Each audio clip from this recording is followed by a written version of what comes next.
సరే, ఇవన్నీ డీటెయిల్స్ ఉన్నాయి మీకు. గడ్చిరోలి డివిజనల్ కమిటీ సెక్రటరీగా, ఆ జిల్లా సెక్రటరీ పనిచేసినాడు. తర్వాత 87లో దండకారణ్య కమిటీకి అప్పుడు పెట్టినటువంటి పీడబ్ల్యూ పెట్టినటువంటి దండకారణ్య కమిటీకి తొలి కార్యదర్శిగా నియమితుడైనాడు. అంతకుముందు ఫారెస్ట్ కమిటీ కార్యదర్శిగా కూడా పనిచేసినాడు. 1990లో సెంట్రల్ కమిటీ సభ్యునిగా నియమితుడై దండకారణ్య స్పెషల్ జోనల్ కమిటీకి గైడ్ చేసేటువంటి బాధ్యతలు అతనికి అప్పగించారు. 2001లో మహారాష్ట్ర, కర్ణాటక, కేరళ, తమిళనాడు సంబంధించినటువంటి ఈ రాష్ట్రం కలుపుకొని సౌత్ వెస్ట్ రీజనల్ బ్యూరోను ప్రారంభించగా దానికి బాధ్యతలు అతనికి అప్పగించారు. 2001లో మహారాష్ట్ర, కర్ణాటక, కేరళ, తమిళనాడు సంబంధించినటువంటి ఈ రాష్ట్రం కలుపుకొని సౌత్ వెస్ట్ రీజనల్ బ్యూరోను ప్రారంభించగా దానికి అతన్ని ఇన్ఛార్జిగా నియమించారు. తర్వాత 2007లో జరిగినటువంటి యూనిటీ కాంగ్రెస్లో అతన్ని పోలిట్ బ్యూరో సభ్యునిగా నియమించారు. అంటే టాప్ 5-6 అతను ఒకడన్నమాట. 2007లో కేరళ రాష్ట్రంలో సంస్థాగతపరమైనటువంటి కార్యక్రమాల కోసం పోయినప్పుడు అక్కడ అరెస్ట్ అయినాడు. మళ్ళీ 2009లో జైలు నుంచి విడుదలైన తర్వాత మళ్ళీ అజ్ఞాతవాసం ప్రారంభించాడు. 2010 నుంచి 2016 వరకు ఛత్తీస్గఢ్, ఒడిశా సరిహద్దు సిఓబి స్పెషల్ జోనల్ కమిటీ కార్యదర్శిగా పనిచేశాడు. తర్వాత 2017లో ఒడిశా రాష్ట్ర కమిటీకి కూడా సెక్రటరీగా ఉంటూ దానికి మార్గదర్శకత్వం వహించాడు. 2022లో దండకారణ్యకు బదిలీ అయ్యి అప్పటి నుంచి ఇప్పటి వరకు దండకారణ్య స్పెషల్ జోనల్ కమిటీకి ఇన్ఛార్జిగా, సిసి మెంబర్స్ తరఫు నుంచి ఇన్ఛార్జిగా కొనసాగుతున్నాడు. ఇక ఇక్కడ బయటకు వచ్చినటువంటి మూడవ నాయకుడు బడే చొక్కారావు ఎలియాస్ దామోదర్. ఈయన 46 years ఆఫ్ ఏజ్. ములుగు జిల్లా తాడ్వాయి మండలం చెందినటువంటి కాలోపల్లి గ్రామం. ఇంతకుముందు ఈ ప్రాంతం పాత వరంగల్ జిల్లాలో ఉండేది. ప్రస్తుతం అతను తెలంగాణ స్టేట్ కమిటీ సెక్రటరీగా బాధ్యతలు నిర్వహిస్తున్నాడు. ఇతను కాలోపల్లికి చెందినటువంటి 10 ఎకరాల, తండ్రికి 10 ఎకరాల భూమి ఉన్నది. ఆయన ఫ్యామిలీలో కొంత ఇతని కజిన్, తర్వాత బ్రదర్స్ కూడా కొంత ఈ విప్లవ పార్టీల పట్ల అనుకూలత చూపించిన వాళ్ళు. బడే నాగేశ్వరరావు ఇతని కజిన్ ఎలియాస్ ప్రభాకర్ ఎన్కౌంటర్లో కూడా మరణించినాడు.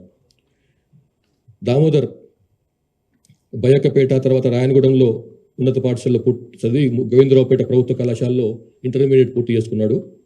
96లో 10th క్లాస్ అవుతున్నప్పుడే ఆర్ఎస్ యూత్ పట్ల ఆకర్షితుడై అందులో పనిచేసి ఆర్ఎస్లోకి జాయిన్ అయినాడు.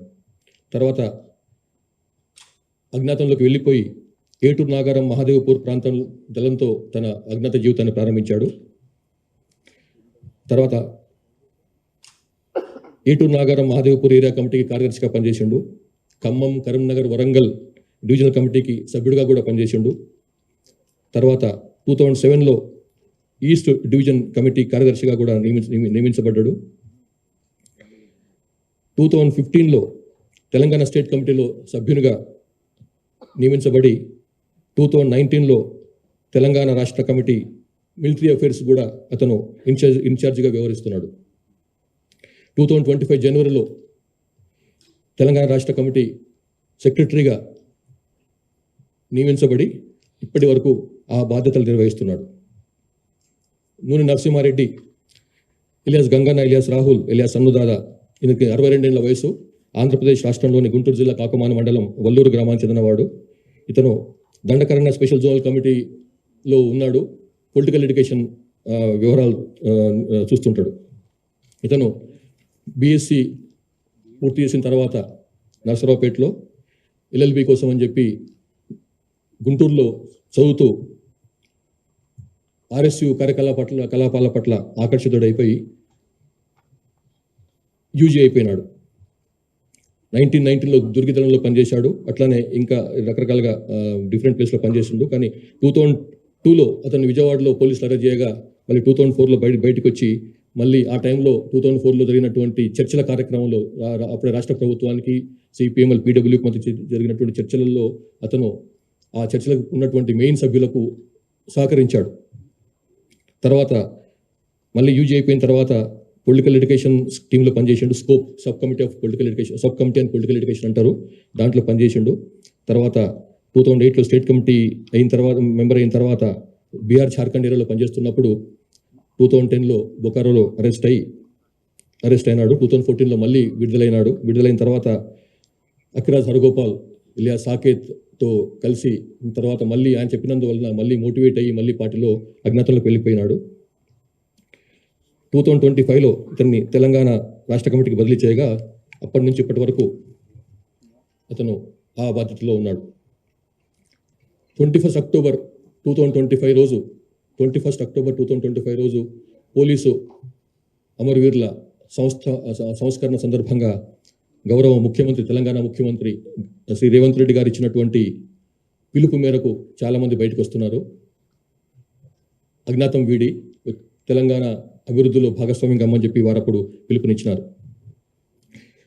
సరే వాళ్ళు బయటకు వచ్చిన తర్వాత వేరు కొన్ని కారణాలు చూపించినాము, అందులో క్లియర్గా ఉన్నాయి, మీరు చూసుకోవచ్చు. తెలంగాణ ప్రభుత్వం తరఫు నుంచి ఏదైతే పునరావాసం పథకం మనం ప్రారంభించినామో 1993 ఆ టైంలో, దాంట్లో ఏదైతే వీరికి రివార్డ్ రావాలనో పునరావాసానికి సంబంధించినటువంటి అంశాలు అయితే ఉన్నాయో అవన్నీ కూడా వారికి ఇవ్వబడతాయి. ఇప్పుడు ఇందులో స్పెషల్ ఇంటెలిజెన్స్ బ్రాంచ్ ఐజీగా ఉన్నటువంటి శ్రీమతి సుమతి గారు, వారి టీం చేసినటువంటి అద్భుతమైన కృషి కారణంగానే వీళ్ళందరూ బయటకు వచ్చినారు. వాళ్ళని మెల్లమెల్లగా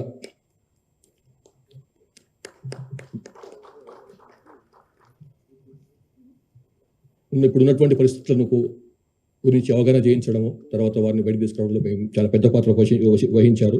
అట్లాగే వారికి ఐడీజీ ఇంటెలిజెన్స్ విజయ్ కుమార్ గారు కూడా నన్ను యొక్క అభినందనలు.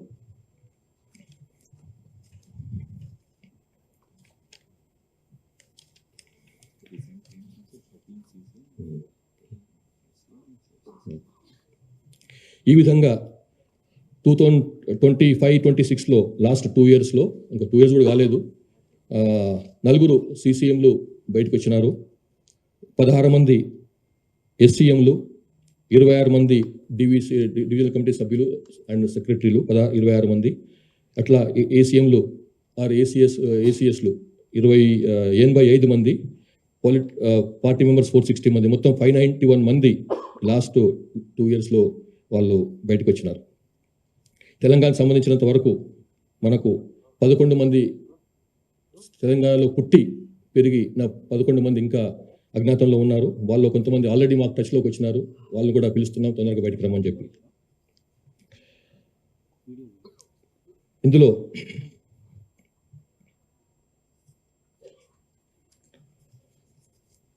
మళ్ళొకసారి రాష్ట్ర ముఖ్యమంత్రి, గౌరవ ముఖ్యమంత్రి రేవంత్ రెడ్డి గారు ఇచ్చినటువంటి సందేశాన్ని మళ్ళొకసారి పునరుద్ఘాటిస్తున్నాను.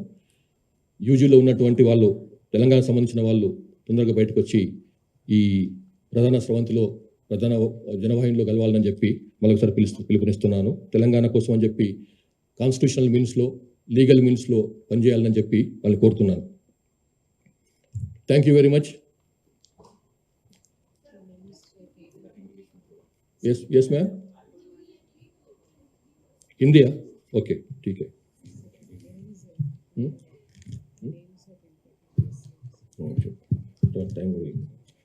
చెప్తా. అవి ఒక్కసారి తెలుగులో ఇంకొక నిమిషం మాట్లాడిన తర్వాత చెప్తాను. మన దగ్గర ఇంకా అండర్ గ్రౌండ్లో అజ్ఞాతంలో ఉన్న వాళ్ళు ముప్పాల లక్ష్మణరావు ఎలియాస్ గణపతి. మాకున్న సమాచారం ప్రకారం అతను అడవుల్లో లేడు, ఇక్కడ బయట షెల్టర్లో ఉన్నట్టు తెలుస్తుంది. పుసునూరి నరహరి ఎలియాస్ సంతోష్, ఇతను east regional bureau member, technical department ఇన్ఛార్జ్గా ఉన్నాడు, జార్ఖండ్లో పనిచేస్తున్నాడు. ముప్పిడి సాంబయ్య ఎలియాస్ సుదర్శన్, ఇతను స్టేట్ కమిటీ మెంబర్గా ఒరిస్సా స్టేట్ కమిటీలో ఉన్నాడు. వార్త శేఖర్ ఎలియాస్ మంక్తు, ఈయన దండకారణ్య స్పెషల్ జోనల్ కమిటీలో ఉన్నాడు, ఇంజనీరింగ్ వ్యవహారాలు చూస్తాడు. కమ్యూనికేషన్ వింగ్కు ఈయన ఇన్ఛార్జ్గా ఉన్నాడు. జోడే రత్నాబాయి ఎలియాస్ సుజాత, ఈమె ముప్పాల లక్ష్మణరావు గణపతి భార్య, ఈమె మార్ట్ డివిజన్ ఇన్ఛార్జ్గా ఉంది, divisional committee state zonal committee member స్థాయిలో ఉంది. నక్కా సుశీల ఎలియాస్ రేలా, ఈమె డిస్ట్రిక్ట్ కమిటీ మెంబర్ స్థాయి, ఎడ్యుకేషన్ డిపార్ట్మెంట్లో పనిచేస్తుంది దండకారణ్య స్పెషల్ జోనల్ కమిటీలో. ఉత్తిమి అనిల్ కుమార్ ఎలియాస్ భగత్ సింగ్, ఇతను డివిజనల్ కమిటీ మెంబర్గా ఉన్నాడు, కంప్యూటర్ ఆపరేటర్ దేవ్జీతో పాటుగా ఉండేవాడు.